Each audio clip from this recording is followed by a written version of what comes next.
سیرت کے پچھلے پارٹ میں ہم نے جنگ بدر تک کے حالات و واقعات کا ذکر کیا تھا۔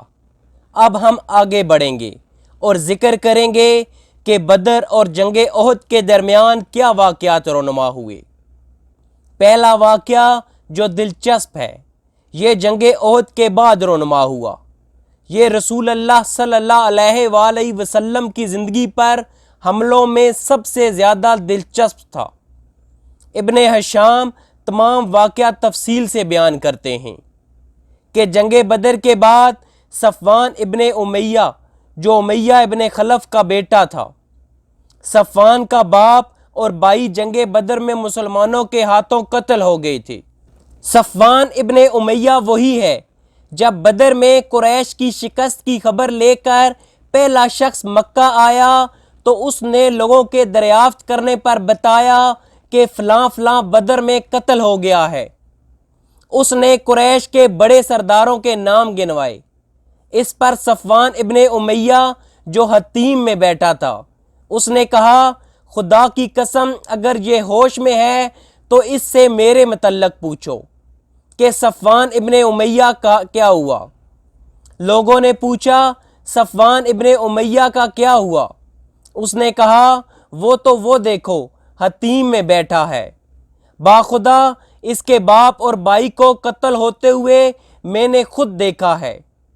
یہ صفوان ابن امیہ ہے، ان کا باپ امیہ ابن خلف جو بلال ابن رباح کا مالک تھا۔ چنانچہ جنگ بدر کے کچھ ہی دنوں بعد کا واقعہ ہے کہ عمیر ابن وہب جو قریش کے شیطانوں میں سے تھا اور مکے میں نبی صلی اللہ علیہ وآلہ وسلم اور صحابہ کرام کو اذیتیں پہنچایا کرتا تھا، اور اب اس کا بیٹا وہب ابن عمیر جنگ بدر میں گرفتار ہو کر مسلمانوں کی قید میں تھا۔ اس نے اپنے بیٹے کا فدیہ ادا نہیں کیا تھا۔ عمیر نے ایک دن اپنے کزن صفوان ابن امیہ کے ساتھ حطیم میں بیٹھ کر گفتگو کرتے ہوئے بدر کے کنویں میں پھینکے جانے والے مقتولوں کا ذکر کیا۔ اس پر صفوان ابن امیہ نے کہا، خدا کی قسم ان کے بعد جینے میں کوئی لطف نہیں۔ جواب میں عمیر نے کہا، خدا کی قسم تم سچ کہتے ہو۔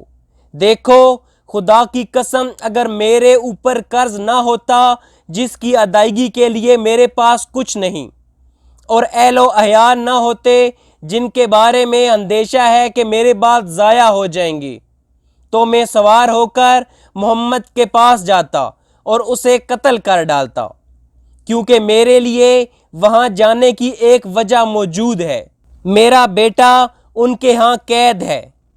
صفوان نے اس صورتحال کو غنیمت سمجھتے ہوئے کہا، اچھا چلو تمہارا قرض میرے ذمہ ہے، میں اسے تمہاری جانب سے ادا کر دوں گا، اور تمہارے اہل و عیال میرے اہل و عیال ہیں، جب تک وہ موجود رہیں گے میں ان کی دیکھ بھال کرتا رہوں گا۔ ایسا نہیں ہو سکتا کہ میرے پاس کوئی چیز موجود ہو اور ان کو نہ ملے۔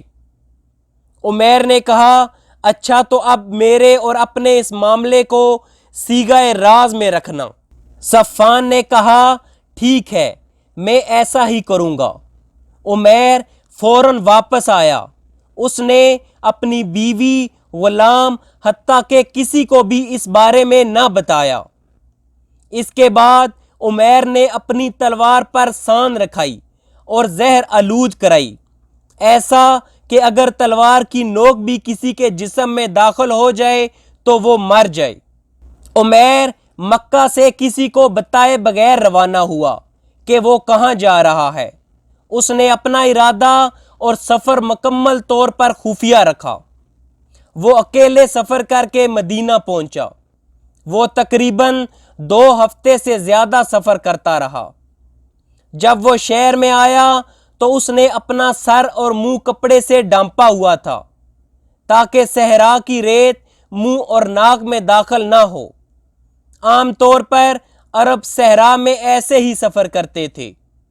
اس کی تلوار اس کے گلے میں لٹکی ہوئی تھی، جیسے عام طور پر مسافر سفر کرتے ہیں۔ عمیر سیدھا مسجد کی طرف آیا۔ لیکن ابھی وہ مسجد کے دروازے پر اپنی اونٹنی بٹھا ہی رہا تھا کہ حضرت عمر رضی اللہ تعالی عنہ کی نگاہ اس پر پڑ گئی۔ وہ مسلمانوں کی ایک جماعت کے درمیان جنگ بدر میں اللہ کی عطا کردہ اعزاز و اکرام کے متعلق باتیں کر رہے تھے۔ انہوں نے دیکھتے ہی کہا، یہ کتا اللہ کا دشمن عمیر کسی برے ہی ارادے سے آیا ہے۔ پھر انہوں نے نبی صلی اللہ علیہ وآلہ وسلم کی خدمت میں حاضر ہو کر عرض کیا، اے اللہ کے رسول، یہ اللہ کا دشمن عمیر شہر میں ہے اور آپ کو ڈھونڈ رہا ہے۔ رسول اللہ صلی اللہ علیہ وآلہ وسلم نے فرمایا، اسے میرے پاس لے آؤ۔ عمر نے فوراً اپنی تلوار لی اور باہر عمیر سے ملنے گئے کہ اس کا ارادہ کیا ہے، اور انصار کے چند افراد سے کہا، عمیر کو مسجد میں لے آؤ۔ رسول اللہ نے کہا، اسے اندر آنے دو، لیکن اس کی ہر حرکت پر نظر رکھو، کیونکہ یہ خبیث شخص قابل اطمینان نہیں ہے۔ عمیر دور جہلیت سے اپنی شیطانی فطرت کی وجہ سے مشہور تھا۔ اس کا بیٹا ابھی بھی قیدی تھا اور وہ جانتا تھا کہ اگر وہ اس برے فعل کو کرے گا تو اس کے بیٹے اور اس کے ساتھ کیا ہوگا۔ بنیادی طور پر وہ اپنی جان ہتھیلی پر رکھ کر آیا تھا۔ یقینی طور پر اس کے بعد اس کا بچنا ممکن نہ تھا۔ اس طرح عمر اور عمیر دونوں اکٹھے اندر داخل ہوئے۔ عمر کے ہاتھ اپنی تلوار پر تھے کہ اگر عمیر کچھ بھی کرتا ہے تو رسول اللہ کی حفاظت کی جائے گی۔ جب عمیر اندر داخل ہوئے، انہوں نے رسول اللہ کو اپنے اتوار کے مطابق تہیا کیا، ان صباح، جس کا بنیادی طور پر مطلب ہے صبح بخیر۔ رسول اللہ نے کہا، اللہ نے ہمیں ایک ایسے تہیا سے مشرف کیا ہے جو تمہارے اس تہیا سے بہتر ہے، یعنی سلام، جو اہل جنت کا تہیا ہے۔ اس پر عمیر نے کہا، اللہ کے لیے محمد، یہ میرے لیے نیا ہے، یعنی میں نے اس کے بارے میں نہیں سنا، مطلب آپ ایسا کرتے ہوں گے، میرا اپنا طریقہ ہے۔ اس کے بعد آپ صلی اللہ علیہ وآلہ وسلم نے فرمایا، اے عمیر، تم کیوں آئے ہو؟ اس نے کہا، یہ قیدی جو آپ لوگوں کے قبضے میں ہے، اس کے فدیے کے لیے آیا ہوں۔ آپ لوگ اس کے بارے میں احسان فرما دیجئے، یعنی کرم سے پیش آئیں۔ آپ صلی اللہ علیہ وآلہ وسلم نے فرمایا، اگر ایسا ہے تو پھر یہ تمہاری گردن میں تلوار کیوں ہے؟ اس نے کہا، اللہ ان تلواروں کا برا کرے کہ یہ ہمارے کچھ کام نہ آ سکی، یعنی یہ تلواریں بدر میں کام نہ آ سکیں، ان کا برا ہو۔ آپ نے فرمایا، سچ سچ بتاؤ کیوں آئے ہو؟ اس نے کہا، بس صرف اسی قیدی کے لیے آیا ہوں۔ آپ نے فرمایا، نہیں، بلکہ تم اور صفوان ابن امیہ حطیم میں بیٹھے اور قریش کے جو مقتولین کنویں میں پھینکے گئے ہیں ان کا تذکرہ کیا۔ پھر تم نے کہا، اگر مجھ پر قرض نہ ہوتا اور میرے اہل و عیال نہ ہوتے تو میں یہاں سے جاتا اور محمد کو قتل کر دیتا۔ اس پر صفوان نے تمہارے قرض اور اہل و عیال کے ذمہ داری لی، بشرطہ کہ تم مجھے قتل کر دو، لیکن یاد رکھو کہ اللہ میرے اور تمہارے درمیان حائل ہے۔ رسول اللہ نے عمیر کو بتا دیا کہ اصل میں وہ کیوں یہاں ہے، اور عمیر سمجھ چکا تھا کہ رسول اللہ ایسا جان ہی نہیں سکتے جب تک کہ اللہ نے انہیں بتایا نہ ہو، کیونکہ عمیر نے کسی کو نہیں بتایا تھا کہ وہ کہاں جا رہا ہے۔ اس کی بیوی کو بھی معلوم نہ تھا، وہ خود سفر کر رہا تھا۔ اگر کوئی مسافر اس سے آگے نکلتا تو اس کو پتہ لگ جاتا، کیونکہ وہ مین شاہراہ سے سفر کر رہا تھا۔ ایسے ہو ہی نہیں سکتا کہ رسول اللہ کو عمیر کے ارادوں کا پتہ چلتا جب تک کہ اللہ نے ان کو بتایا نہ ہو۔ عمیر نے فوراً کہا کہ میں گواہی دیتا ہوں کہ آپ اللہ کے رسول ہیں۔ سبحان اللہ، سیرت میں پہلے بھی ذکر ہو چکا ہے کہ اسلام کے کچھ بدترین دشمن اپنی اسلام دشمنی میں مخلص تھے۔ اسلام کے کچھ گھٹیا دشمن اندر سے نہیں جانتے تھے کہ اسلام سچا دین ہے۔ ویسے کچھ کو پتہ تھا، جیسے ابو جہل جس کو پتہ تھا کہ اسلام سچا دین ہے، لیکن کئی ایسے دشمن بھی تھے جن کو اسلام کے سچا دین ہونے کا علم نہیں تھا، اور وہ اسلام کی مخالفت کرتے تھے کیونکہ وہ حقیقتاً سمجھتے تھے کہ اسلام سچا دین نہیں ہے۔ انہی میں سے ایک عمیر تھا کہ وہ رسول اللہ پر حملہ کرنے کے لیے موقع کی تلاش میں تھا۔ وہ انتظار کر رہا تھا کہ رسول اللہ کے اتنے قریب ہو جائے کہ تلوار سے ان پر حملہ کر سکے، اس لیے وہ اپنی گفتگو کو جاری رکھنا چاہ رہا تھا۔ کچھ ہی لمحوں میں اس نے سچ جان لیا۔ عمیر نے کہا، میں گواہی دیتا ہوں کہ آپ اللہ کے رسول ہیں۔ ہے اللہ کے رسول، آپ ہمارے پاس آسمان کی جو خبریں لاتے تھے اور آپ پر جو وحی نازل ہوتی تھی اسے ہم جھٹلا دیا کرتے تھے، لیکن یہ تو ایسا معاملہ ہے جس میں میرے اور صفوان کے سوا کوئی موجود ہی نہ تھا، اس لیے واللہ مجھے یقین ہے کہ یہ بات اللہ کے سوا اور کسی نے آپ تک نہیں پہنچائی۔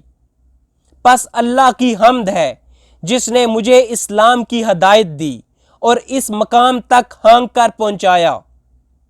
پھر عمیر نے کلمہ حق کی شہادت دی اور رسول اللہ نے صحابہ اکرام کو مخاطب کر کے فرمایا، اپنے بھائی کو دین سمجھاؤ، قرآن پڑھاؤ اور اس کے قیدی کو آزاد کر دو، یہ اس کے لیے تحفہ ہے۔ عمیر کچھ وقت کے لیے مدینہ رہ کر اسلام سیکھتے رہے اور پھر انہوں نے فیصلہ کیا کہ وہ واپس جانا چاہتے ہیں۔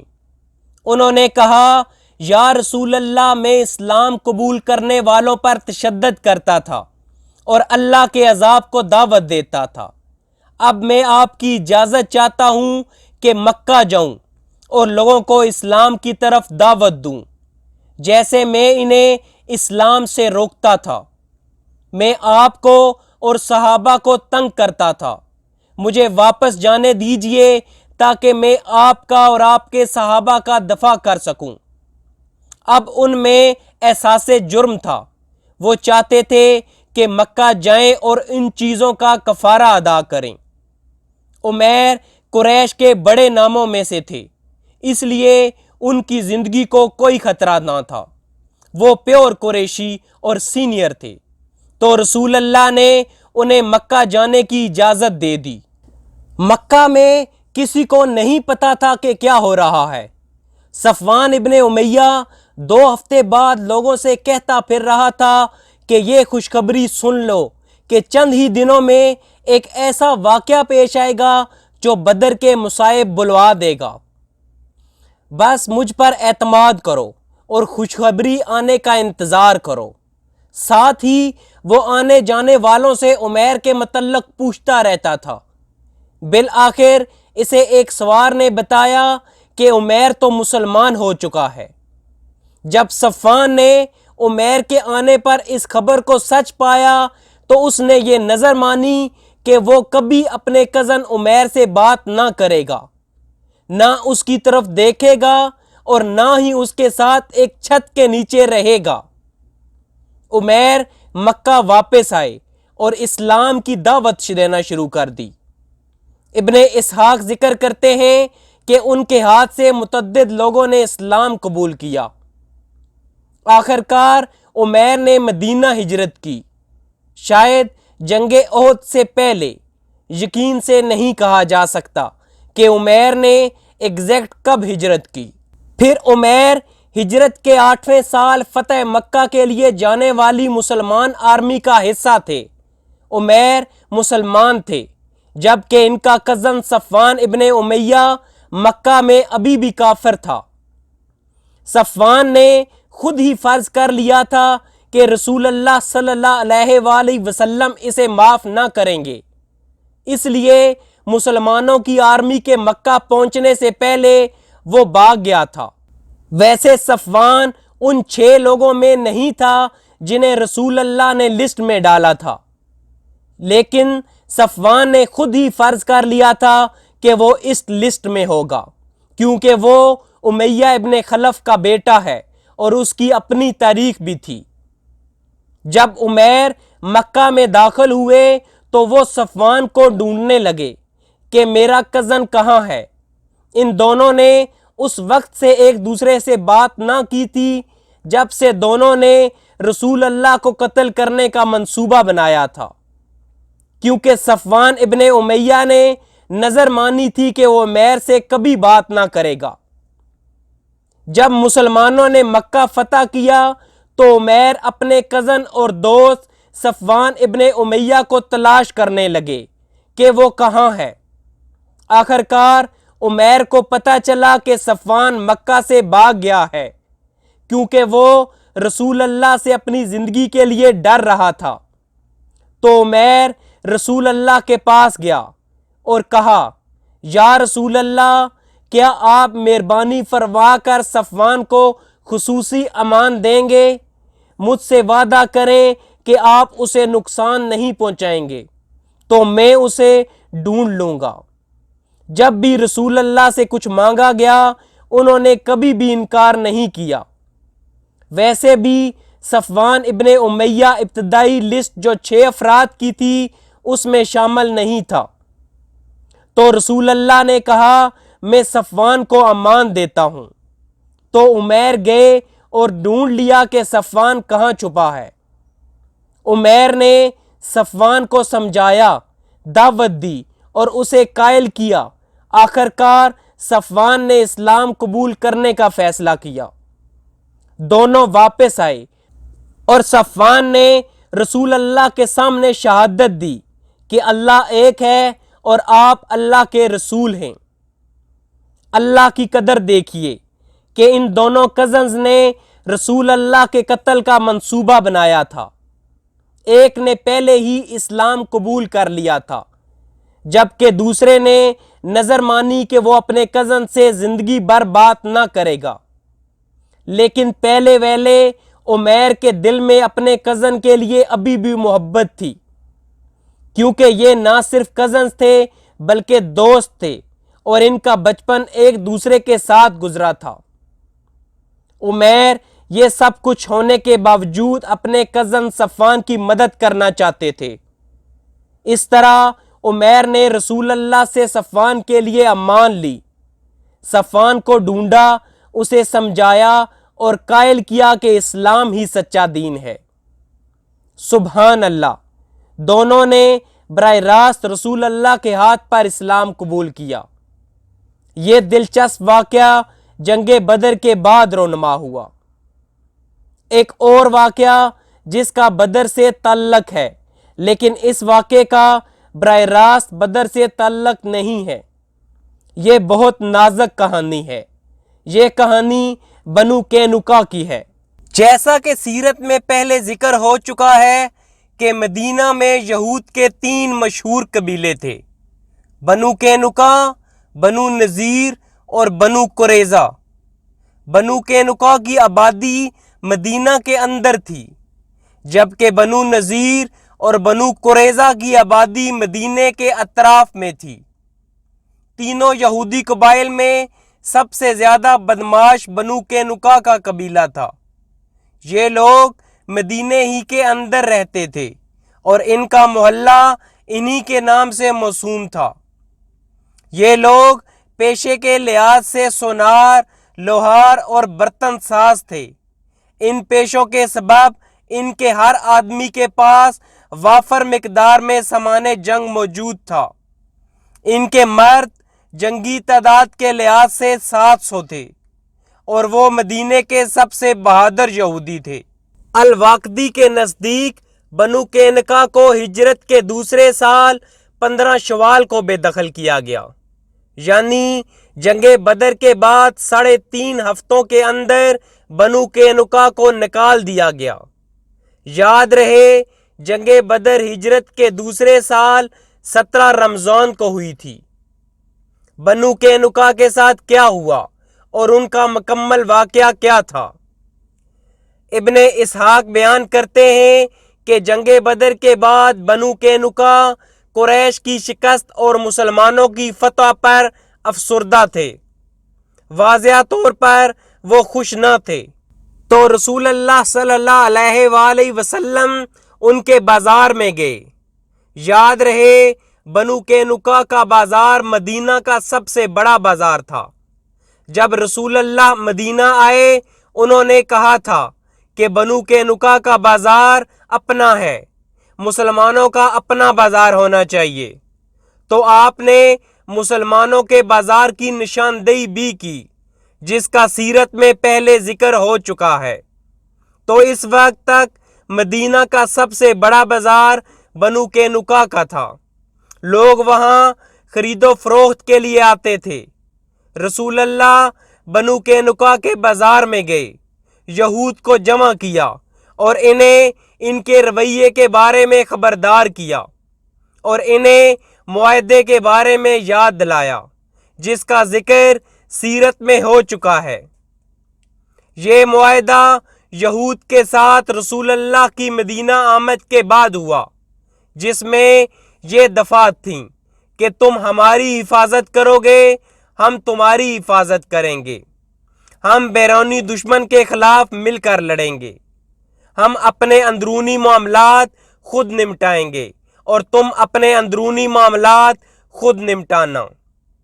رسول اللہ نے بنو قینقاع کو اس معاہدے کے بارے میں یاد دلایا کہ یہ صحیح رویہ نہیں ہے۔ اس پر یہود کا ایک لیڈر کھڑا ہو گیا اور کہا، اے محمد، تمہیں اس بنا پر خود فریبی میں مبتلا نہیں ہونا چاہیے کہ تمہاری مڈ بھیڑ قریش کے اناڑی اور نا آشنائے جنگ لوگوں سے ہوئی اور تم نے انہیں مار لیا۔ اگر تمہاری لڑائی ہم سے ہو گئی تو پتہ چل جائے گا کہ ہم مرد ہیں اور ہمارے جیسے لوگوں سے تمہیں پالا نہ پڑا تھا۔ بنو قینقاع نے جو جواب دیا تھا اس کا مطلب صاف صاف اعلان جنگ تھا۔ حالات خراب تھے۔ بنو قینقاع کی قوت تقریباً 2000 تھی، جن میں 700 لڑائی کرنے والے مرد تھے۔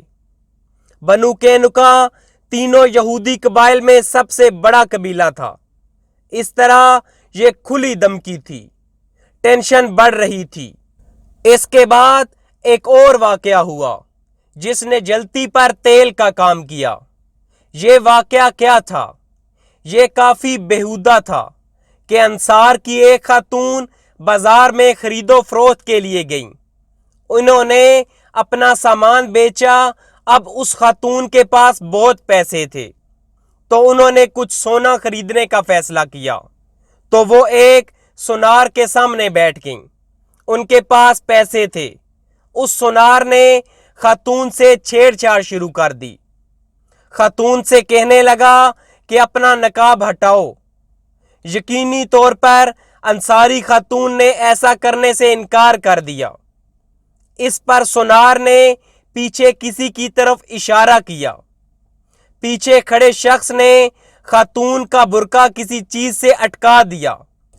اس سے یہ ہوا کہ جب وہ خاتون اٹھیں تو ان کے پورے کپڑے نیچے گر گئے اور وہ بالکل بے پردہ ہو گئیں۔ اس پر خاتون نے چیخیں مارنا شروع کر دی۔ ان کے ارد گرد یہود ہنس رہے تھے اور ان کا مذاق اڑا رہے تھے۔ انصاری خاتون نے اس دوران مدد کے لیے پکارا تو ایک مسلمان جو وہاں تھے وہ گئے اور تلوار سے اس سونار کا سر کاٹ دیا جس نے وہ بیہودہ کام کیا تھا۔ یہ بنو قینقاع کا محلہ تھا۔ فوراً ہی بنو قینقاع نے قتل کرنے والے مسلمان کو گھیر لیا اور انہیں قتل کر دیا۔ اب جب یہ خبر رسول اللہ تک پہنچی تو انہوں نے بنو قینقاع کو پیغام بھجوایا کہ معاہدہ ٹوٹ گیا ہے، اب ہم دونوں کے درمیان کوئی معاہدہ نہیں ہے، کیونکہ رسول اللہ نے کبھی بھی سرپرائز میں معاہدہ نہیں توڑا تھا۔ کسی کو یہ اجازت نہیں ہے کہ کوئی بھی معاہدے کی خلاف ورزی کرے جب تک کہ وہ دوسری سائیڈ کو بتا نہ دیں کہ معاہدہ ختم ہو گیا ہے، اب کوئی معاہدہ نہیں ہے۔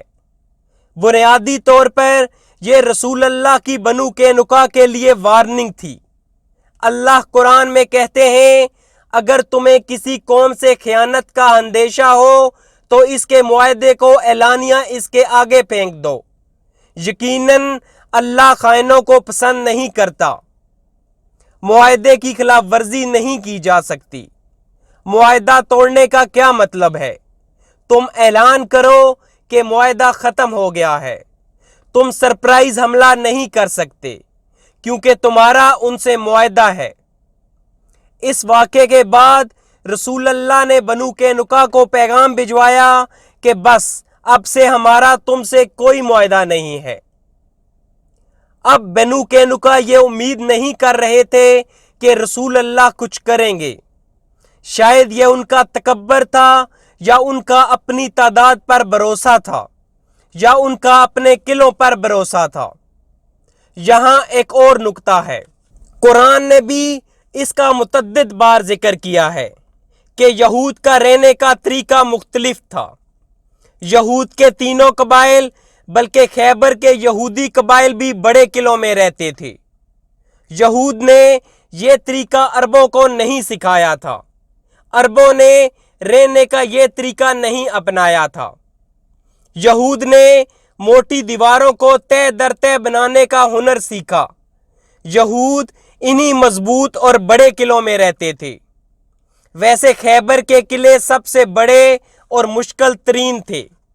سیرت میں آگے جا کر ان کا ذکر آئے گا۔ تمام یہودی قبائل کی طرح بنو قینقاع کے بھی قلعے تھے۔ ہر ذیلی قبیلے کے اپنے قلعے تھے۔ ہر بڑے خاندان کا اپنا قلعہ تھا۔ یہود نے سوچا کہ ہمارے قلعے اتنے مضبوط ہیں اور ہماری افرادی قوت اتنی زیادہ ہے، ہمارے ساتھ کیا ہو سکتا ہے؟ اس کے باوجود رسول اللہ صلی اللہ علیہ وآلہ وسلم نے فوراً ان کی طرف پیش قدمی کی۔ انہوں نے آپ صلی اللہ علیہ وآلہ وسلم کو دیکھا تو گھڑیوں میں قلعہ بند ہو گئے۔ اس وقت مسلمانوں کے پاس ایسے ہتھیار یا طریقے نہیں تھے کہ وہ قلعوں کی دیواروں کو توڑ سکیں یا ان میں داخل ہو سکیں، تو رسول اللہ نے ان کی سپلائیز کو کاٹ دیا۔ آپ نے ان کا سختی سے محاصرہ کر لیا۔ یہ جمعے کا دن تھا۔ محاصرہ 15 دن تک جاری رہا۔ یقیناً ان کے پاس محدود پانی اور خوراک تھی۔ وہ جانتے تھے کہ یہ کچھ دن کے بعد ختم ہو جائے گا۔ پھر اللہ نے ان کے دلوں میں رعب ڈال دیا، جس کی سنت ہی یہ ہے کہ جب وہ کسی قوم کو شکست و ہزیمت سے دوچار کرنا چاہتا ہے تو ان کے دلوں میں رعب ڈال دیتا ہے۔ چنانچہ بنو قینقاع نے اس شرط پر ہتھیار ڈال دیے کہ رسول اللہ ان کی جان و مال، آل و اولاد اور عورتوں کے بارے میں جو فیصلہ کریں گے انہیں منظور ہوگا۔ اس کے بعد آپ کے حکم سے تمام مردوں کو جنگی قیدی کے طور پر باندھ لیا گیا۔ اب یہ فیصلہ ہونا تھا کہ ان کے ساتھ کیا کرنا ہے۔ جاہلیت کے زمانے میں بنو قینقاع کے یثرب میں 2 اتحادی تھے۔ پہلا ان کا دوست عبداللہ ابن ابی ابن سلول تھا، جو اب منافقین کا لیڈر تھا۔ بنو قینقاع اور عبداللہ ابن ابی کے قریبی تعلقات تھے۔ بنو قینقاع کے دوسرے اتحادی صحابی عبادہ ابن صامت تھے۔ جب بنو قینقاع کے مرد جنگی قیدی کے طور پر بندھے ہوئے تھے تو انہوں نے ان دونوں پرانے اتحادیوں سے مدد کی درخواست کی کہ تم ہمارے اتحادی ہو، تم ہمارے حلفاء ہو۔ بنو قینقاع خزرج قبیلے کے اتحادی تھے۔ عبداللہ ابن ابی ابن سلول بھی خزرج ہی سے تھا اور عبادہ ابن صامت بھی خزرج قبیلے سے تھے۔ یہ دونوں خزرج قبیلے کے نمائندے سمجھے جاتے تھے۔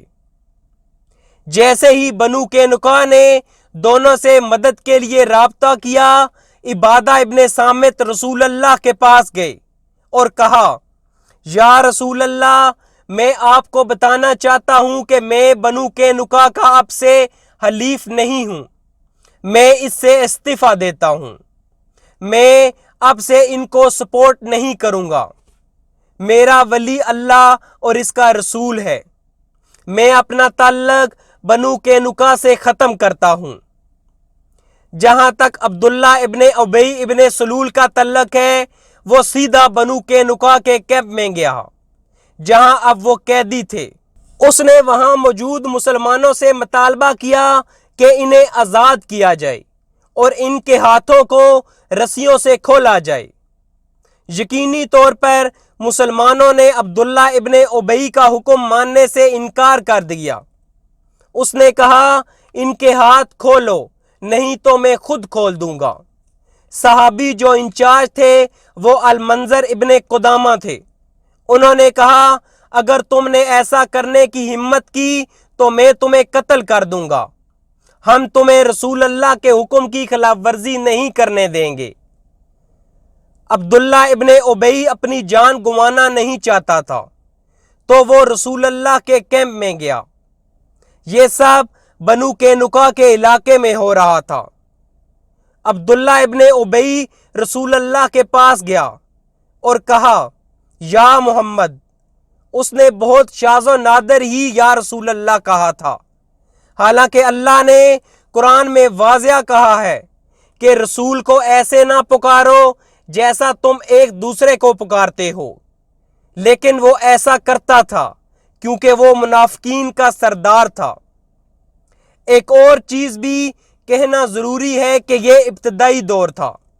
مسلمانوں کی نظر میں اس کے لیے ابھی بھی امید تھی۔ وہ ابھی واضح طور پر منافقین کا لیڈر نہیں تھا۔ جنگ احد وہ واضح مقام تھا جہاں اس کا نفاق ظاہر ہو گیا۔ اس کا سیرت میں آگے جا کر ذکر آئے گا۔ اس وقت مسلمانوں کی نظر میں عبداللہ ابن ابی کے لیے امید ضرور تھی۔ عبداللہ ابن ابی رسول اللہ کے پاس گیا اور کہا اے محمد، میرے مجاہدین کے بارے میں احسان کیجئے۔ واضح رہے کہ بنو قینقاع خزرج کے حلیف تھے، لیکن رسول اللہ صلی اللہ علیہ وآلہ وسلم نے تاخیر کی۔ اس پر اس نے اپنی بات پھر دہرائی، مگر اب کی بار آپ نے اس سے اپنا رخ پھیر لیا۔ لیکن اس شخص نے آپ صلی اللہ علیہ وآلہ وسلم کے گریبان میں اپنا ہاتھ ڈال دیا۔ آپ نے فرمایا مجھے چھوڑ دو، اور ایسے غضبناک ہوئے کہ لوگوں نے غصے کی پرچھائیاں آپ کے چہرے پر دیکھیں۔ پھر آپ نے فرمایا تجھ پر افسوس، مجھے چھوڑ۔ لیکن یہ منافق اپنے اصرار پر قائم رہا اور بولا نہیں باخدا میں آپ کو نہیں چھوڑوں گا یہاں تک کہ آپ میرے معاہدین کے بارے میں احسان فرما دیں۔ 400 کھلے جسم کے جوان اور 300 زرے پوش جنہوں نے مجھے سرخ و سیاہ سے بچایا تھا، آپ انہیں ایک ہی صبح میں کاٹ کر رکھ دیں گے۔ واللہ میں زمانے کی گردشوں کا خطرہ محسوس کر رہا ہوں۔ عبداللہ ابن ابی ابن سلول کہہ رہا ہے کہ بنو قینقاع نے میری ہر طرح مدد کی۔ وہ بنو قینقاع کا تجارتی پارٹنر بھی تھا۔ واللہ میں ڈرتا ہوں کہ وہ میرے ساتھ اچھے تھے۔ اگر آپ ان کے ساتھ اچھا برتاؤ نہیں کریں گے، مجھے ڈر ہے کہ میرے ساتھ کچھ برا ہو سکتا ہے۔ اس سے پتہ چلتا ہے کہ اس کا اللہ پر ایمان نہیں تھا۔ یہاں ایک اور چیز نوٹ کرنے والی ہے کہ عبادہ ابن صامت نے کہا جو کچھ بنو قینقاع نے کیا ہے اس کے بعد وہ میرے حلیف نہیں ہیں، میں ان سے اپنا تعلق ختم کرتا ہوں، اللہ اور اس کا رسول میرا ولی ہے۔ اور عبداللہ ابن ابی رسول اللہ کو کہہ رہا ہے کہ یہ میرے حلیف ہیں، ان کے ساتھ کرم سے پیش آئیں۔ جب اس نے رسول اللہ کو اتنی دیر تک پکڑے رکھا تو رسول اللہ نے کہا میں انہیں تمہیں دیتا ہوں، مطلب میں وعدہ کرتا ہوں کہ میں ان کی جان بخشی کر دوں گا۔ ویسے رسول اللہ نے انہیں قتل کرنے کی دھمکی نہیں دی تھی، بلکہ وہ خاموش تھے، لیکن عبداللہ ابن ابی اصرار کر رہا تھا کہ انہیں چھوڑ دیا جائے۔ ہم نہیں جانتے کہ رسول اللہ کی نیت کیا تھی۔ ہو سکتا ہے کہ ان کی نیت ہی یہی تھی کہ ان کی جان بخشی کر دی جائے۔ صرف عبداللہ ابن ابی سے جان چھڑانے کے لیے انہوں نے کہہ دیا کہ میں انہیں تمہیں دیتا ہوں۔ یا ہو سکتا ہے کہ انہوں نے اپنا ذہن نہ بنایا ہو اور اب ذہن بنایا ہو، یا ہو سکتا ہے کہ انہوں نے اپنا ذہن تبدیل کیا ہو، ہم نہیں جانتے۔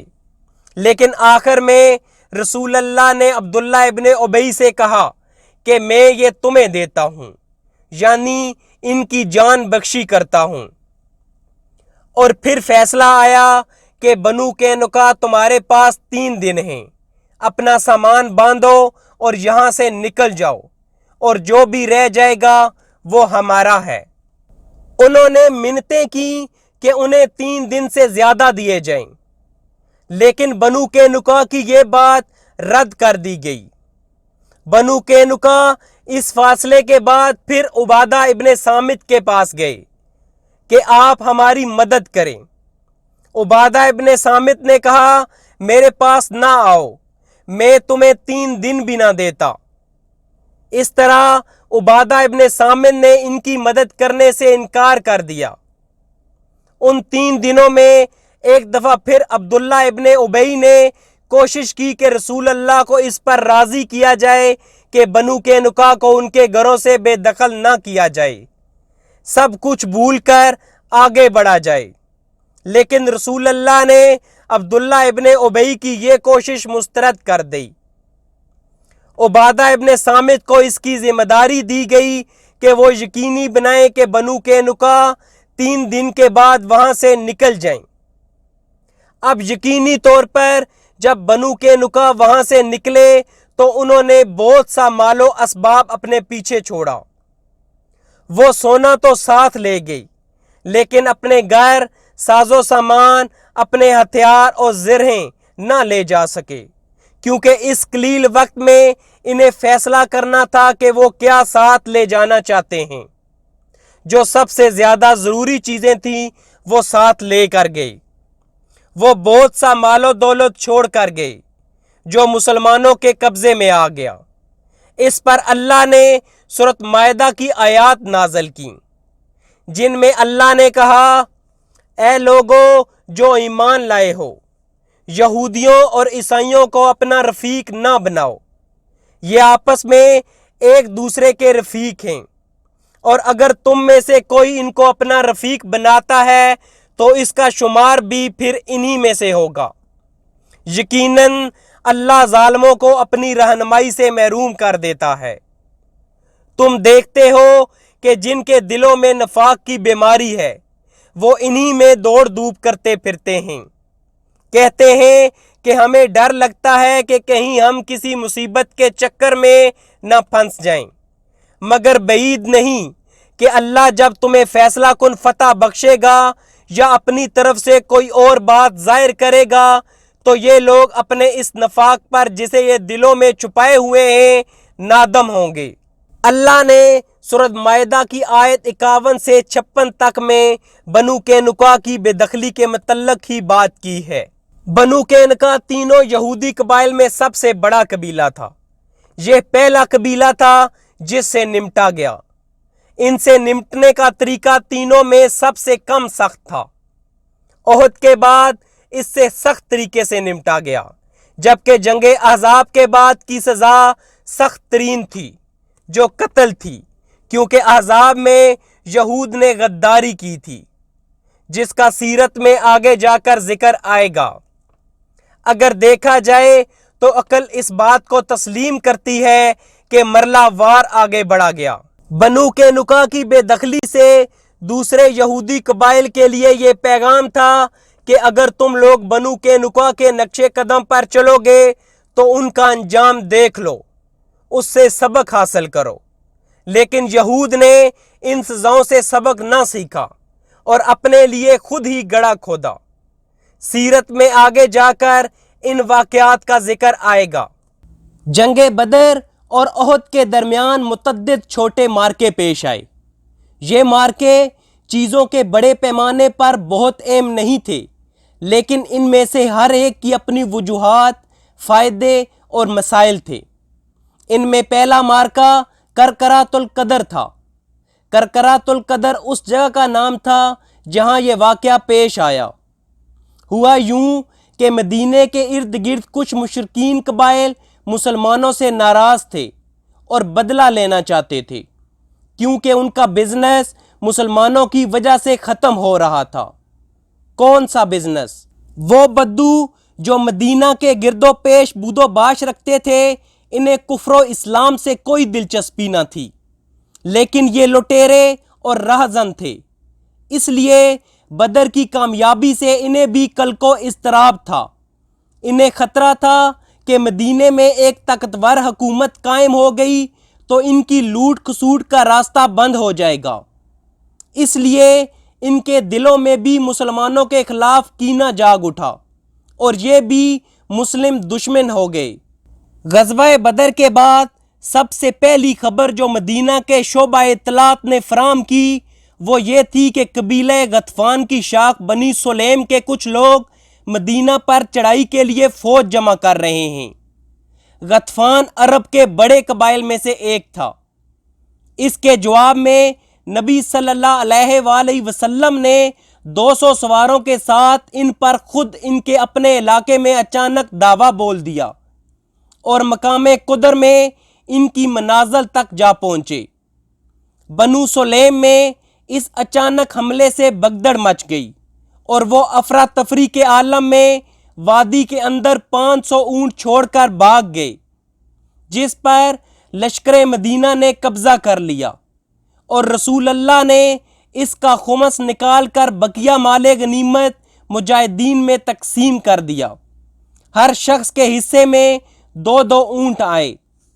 جب رسول اللہ صلی اللہ علیہ وآلہ وسلم ان کے علاقے میں پہنچے، جو پہلا شخص انہیں ملا وہ حبشہ کا غلام تھا، اس کا نام یسار تھا۔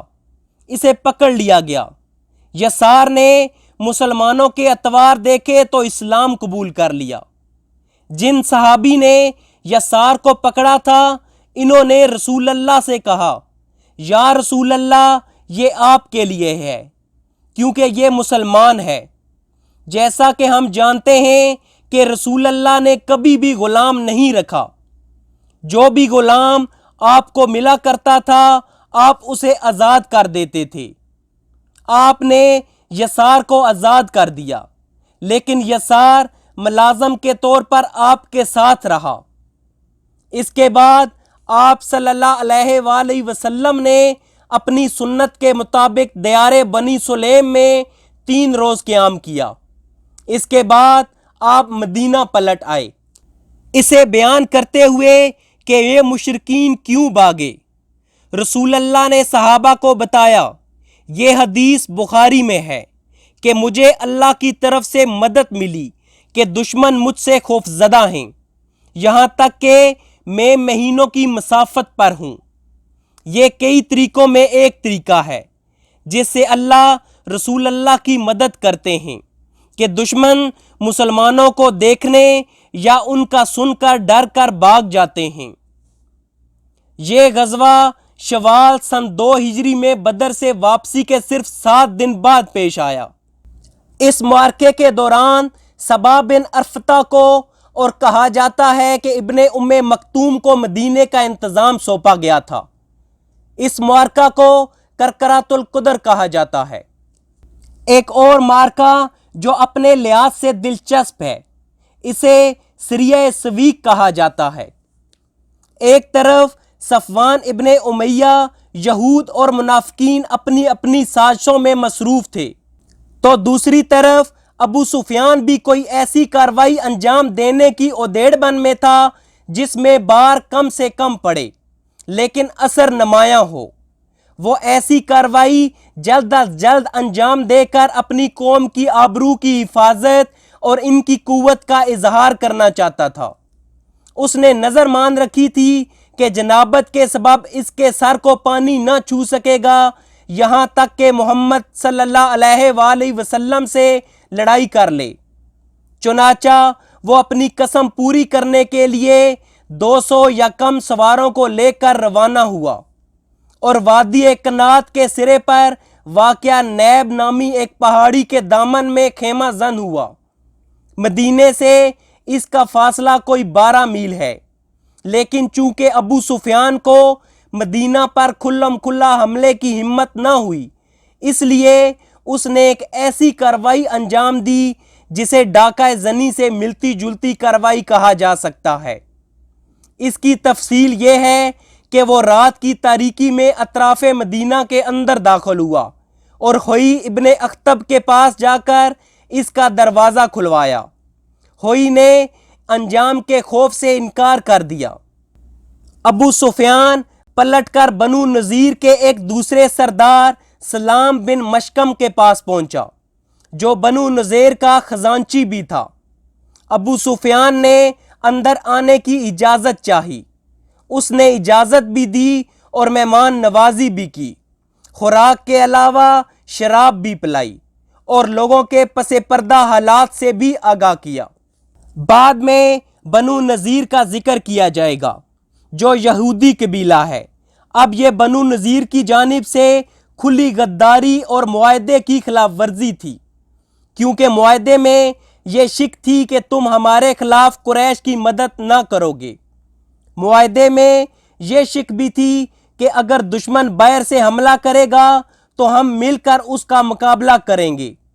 یہاں بنو نذیر نے ابو سفیان کے ساتھیوں کو کھانا اور پانی دیا اور لوگوں کے پس پردہ حالات کے بارے میں بتایا، جس سے ابو سفیان اور ان کے ساتھیوں کو مدینے پر حملے میں مدد ملی۔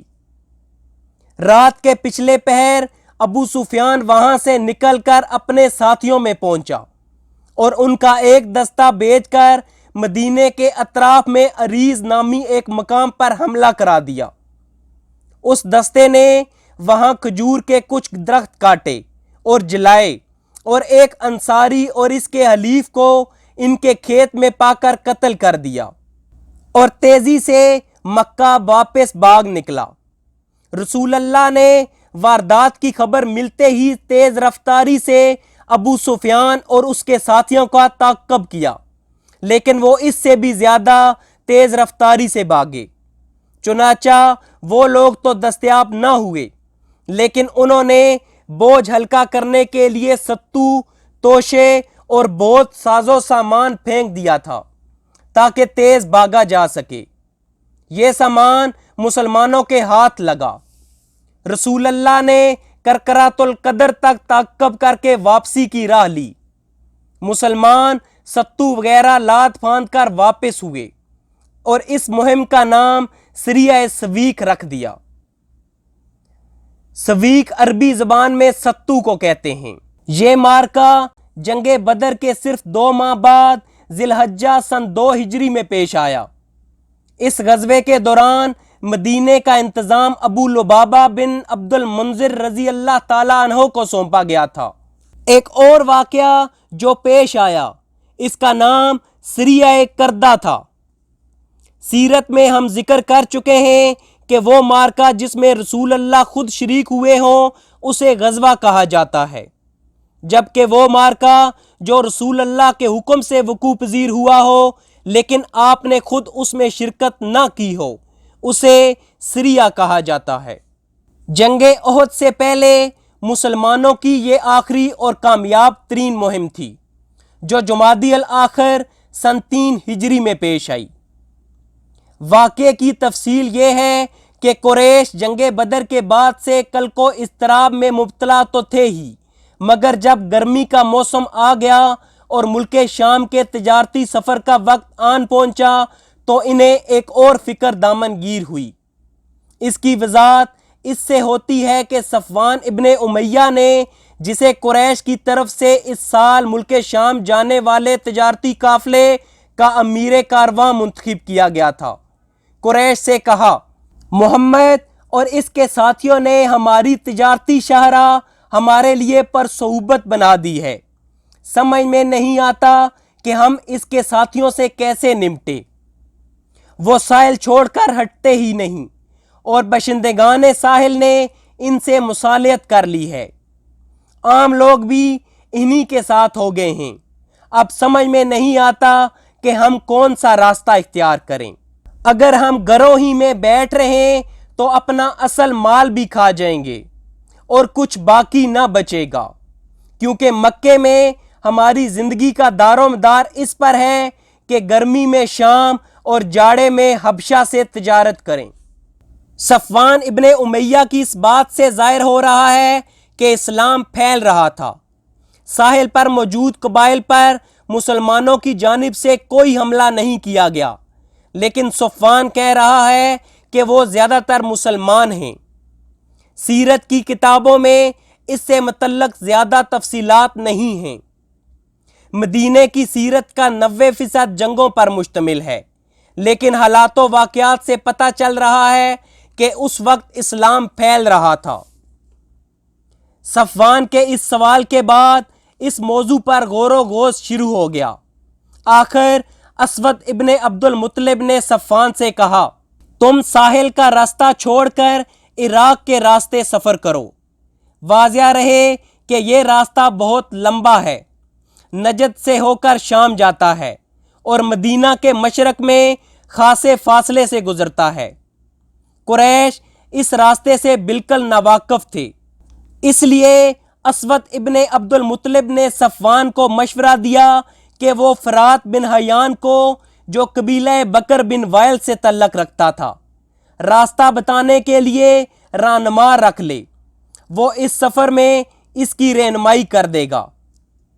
اس انتظام کے بعد قریش کا کاروان صفوان بن امیہ کی قیادت میں نئے راستے سے روانہ ہوا، مگر اس کاروان اور اس کے سفر کے پورے منصوبے کی خبر مدینہ پہنچ گئی۔ ہوا یہ کہ سلیط بن نعمان، جو خفیہ مسلمان تھے، نعیم بن مسعود کے ساتھ، جو ابھی مسلمان نہیں ہوئے تھے، بادہ نوشی کی ایک مجلس میں جمع ہوئے۔ یہ شراب کی حرمت سے پہلے کا واقعہ ہے۔ جب نعیم پر نشے کا غلبہ ہوا تو انہوں نے قافلے اور اس کے سفر کے پورے منصوبے کی تفصیل بیان کر ڈالی۔ سلیط رضی اللہ تعالیٰ عنہ پوری برق رفتاری کے ساتھ خدمت نبوی میں حاضر ہوئے اور ساری تفصیل کہہ سنائی۔ رسول اللہ نے فوراً حملے کی تیاری کی اور 100 سواروں کا ایک رسالہ حضرت زید بن حارثہ رضی اللہ تعالیٰ عنہ کی کمان میں دے کر روانہ کر دیا۔ حضرت زید نے نہایت تیزی سے راستہ طے کیا اور ابھی قریش کا قافلہ بالکل بے خبری کے عالم میں کردہ نامی ایک چشمے پر پڑاؤ ڈالنے کے لیے اتر ہی رہا تھا کہ اسے جا لیا اور اچانک یلغار کر کے پورے قافلے پر قبضہ کر لیا۔ صفوان ابن امیہ اور دیگر محافظین کاروان کو بھاگنے کے سوا کوئی چارہ کار نظر نہ آیا۔ مسلمانوں نے قافلے کے رہنما فرات بن حیان کو، اور کہا جاتا ہے کہ مزید 2 آدمیوں کو گرفتار کر لیا۔ ظروف اور چاندی کی بہت بڑی مقدار جو قافلے کے پاس دی اور جس کا اندازہ 1,00,000 درہم تھا، بطور غنیمت ہاتھ آئی۔ رسول اللہ نے خمس نکال کر مال غنیمت رسالے کے افراد پر تقسیم کر دیا، اور فرات بن حیان نے نبی صلی اللہ علیہ وآلہ وسلم کے دستے مبارک پر اسلام قبول کر لیا۔ بدر کے بعد قریش کے لیے یہ سب سے الم انگیز واقعہ تھا، جس سے ان کے قلق و اضطراب اور غم و الم میں مزید اضافہ ہو گیا۔ اب ان کے سامنے 2 ہی راستے تھے، یا تو اپنا کبر و غرور چھوڑ کر مسلمانوں سے صلح کر لیں، یا بھرپور جنگ کر کے اپنی عزت اور گزشتہ وقار کو واپس لائیں اور مسلمانوں کی قوت کو اس طرح توڑ دیں کہ وہ دوبارہ سر نہ اٹھا سکیں۔ قریش مکہ نے اسی دوسرے راستے کا انتخاب کیا۔ چنانچہ اس واقعے کے بعد قریش کا جوش انتقام کچھ اور بڑھ گیا اور انہوں نے مسلمانوں سے ٹکر لینے اور ان کے دیار میں گھس کر ان پر حملہ کرنے کے لیے بھرپور تیاری شروع کر دی۔ اس طرح پچھلے واقعات کے علاوہ یہ واقعہ بھی معرکہ احد کا خاص عامل ہے۔